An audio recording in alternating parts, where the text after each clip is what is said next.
What's up, guys? Today we're going to be talking about Cha-Ching, The Vagrant by Peter Newman. So, guys, this is book number 1 in I think it might be the Vagrant trilogy. I'm not sure what the trilogy is called, but it's a trilogy written by Peter Newman, and this is book number 1.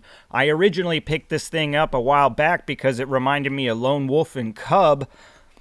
And man, I'm just glad I finally decided to get into this thing. It is a bit weird and mysterious, but it's my kind of weird and mysterious.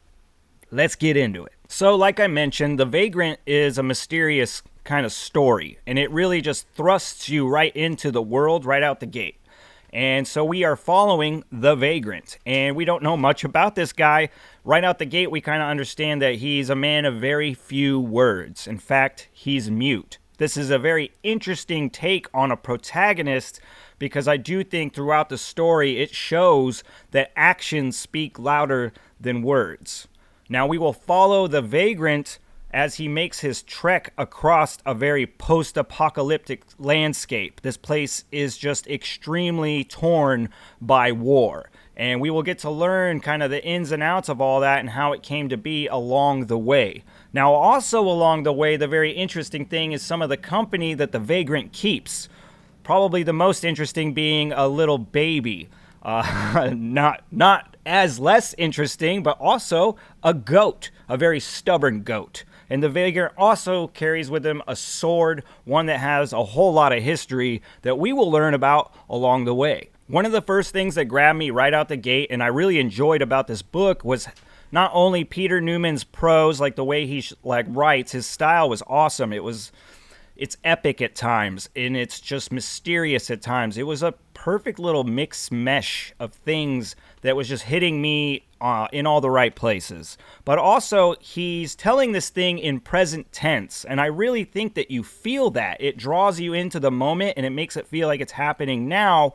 But he's also implemented flashbacks throughout this thing. So you're getting it in like the story happening right now, and then you kind of break and you have these flashbacks that start to fill in the gaps. I love the way he did the flashbacks. I normally criticize flashbacks, but the way that Peter Newman does them here is that he starts them like at an 8 years ago kind of mark, and they slowly kind of tick away moving forward, bringing this kind of whole full circle thing that gave me like an aha moment. I just really dug the way that this story kind of unfolds for the reader. Another thing that really drew me into this story was just how much Peter Newman packs in there. There's so much going on, and I just loved all of it. And it gets weird. There is stuff like with body horror. There are these knights. Think about like suits of armor that are filled with like vapor essence. Without the essence, they just, the suits of armor would just fall down. Like, these things are so much fun to envision. This is just a little bit too. There is stuff from beginning to end that is so much fun. And the way that Newman writes can be epic at times, so it can really hit you in that awe-inspiring way. And it's so much goddamn fun, guys. I tell ya. This thing kind of feels like a Fallout video game meets Final Fantasy video game meets fantasy story. It's cool. Next, I want to talk about the characters because as much as this world and everything going on in it is amazing and crazy and weird and fun, the major focus is on these characters, specifically the Vagrant. And like I said earlier, the Vagrant is mute. So the whole deal with him not being able to speak really does speak volumes to the whole actions are louder than words kind of deal. And we see this theme play out, and I do like it a lot, especially when you see his relationship with another character, one by the name of Harm.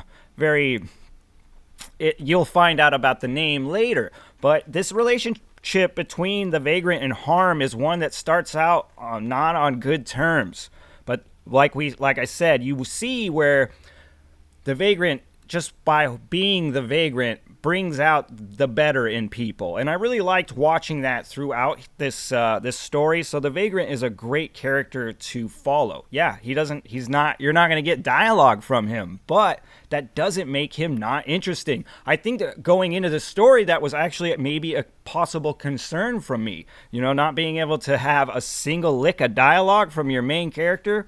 Well, it didn't bug me one bit. I can say that. Now, also, it's got to be said that as much as they also don't really have any dialogue as well, they are characters. The baby has quite a bit to do with this story. The goat, definitely, the goat is a character. I don't care anyone can argue with me. The goat has a personality of her own, and she's stubborn. And it's just the way that Peter Newman kind of writes the goat and the baby. It really is almost like a juxtaposition at times against this crazy fucking post-apocalyptic backdrop and everything that's going on.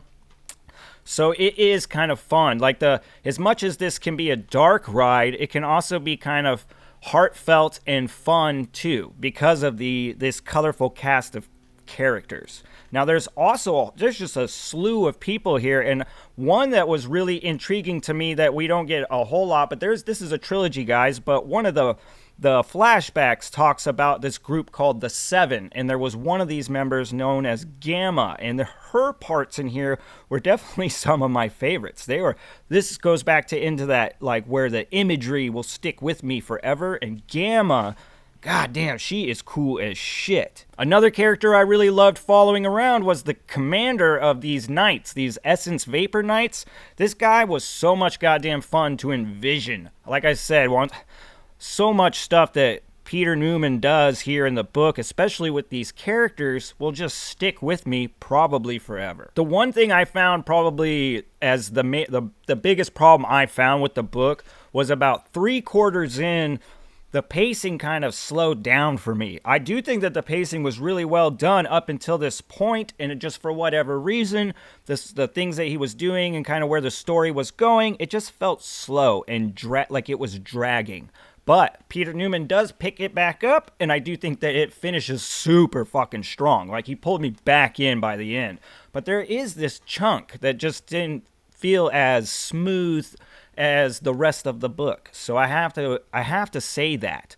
Now also I want to put out there, this was not an issue for me because like I said, I love weird, mysterious, ambiguous stories, and this one is definitely one of those. So depending on what kind of reader you are, this might grind at you. You know what I mean?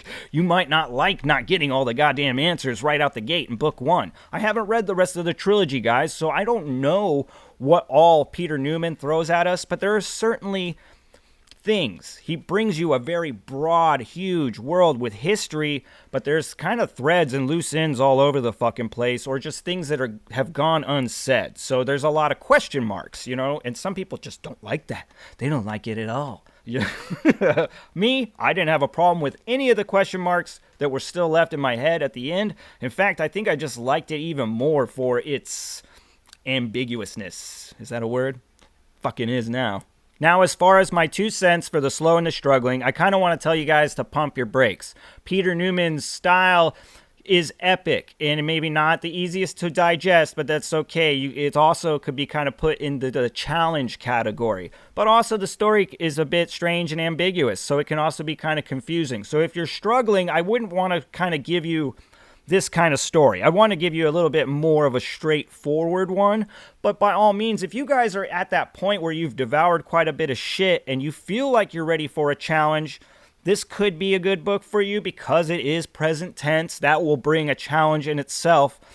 And it has flashbacks, so you're going to pop back and forth between the narrative, so there's good stuff there too to kind of beef up experience. But I just want you guys to know that this is a great book, but not necessarily the first one I would suggest to a struggling reader. For slow readers, this could very well be worth your time. If you like that kind of weird sci-fi fantasy kind of vibe, it's probably worth at least checking out. Okay?